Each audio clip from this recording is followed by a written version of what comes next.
और अब कुछ खबरें तिजारती दुनिया से। महंगाई के सताए अवाम के लिए बुरी खबर। निगरान हुकूमत ने पेट्रोल की कीमत में इजाफा कर दिया, जबकि डीजल की कीमत बरकरार रखी है। वजारत खजाना की जानिब से जारी नोटिफिकेशन के मुताबिक पेट्रोल की कीमत में 4 रुपए 13 पैसे फी लीटर इजाफा और हाई स्पीड डीजल की कीमत बरकरार रखने का फैसला किया गया है। कीमत में इजाफे के बाद पेट्रोल की नई कीमत 279 रुपए 75 पैसे फी लीटर हो गई, जबकि हाई स्पीड डीजल की कीमत बगैर किसी तब्दीली के 287 रुपए 33 पैसे फी लीटर मुस्तहकम रही। वजारत खजाना के मुताबिक पेट्रोल की नई कीमत का इतलाक रात 12 बजे से हो गया, जो 15 मार्च तक नाफिजुल अमल रहेगा।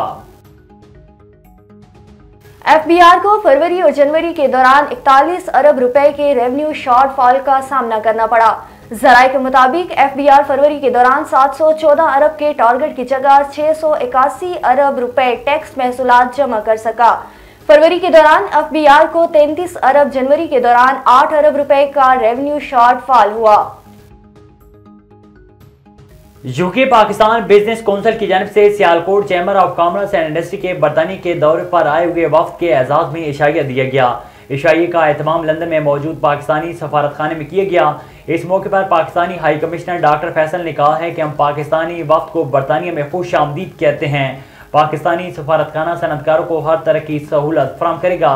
हाल ही में कतर में होने वाले फुटबॉल वर्ल्ड कप में पाकिस्तान का फुटबॉल इस्तेमाल हुआ, जो सियालकोट में बना। ये पाकिस्तान के लिए बड़े एजाज की बात है।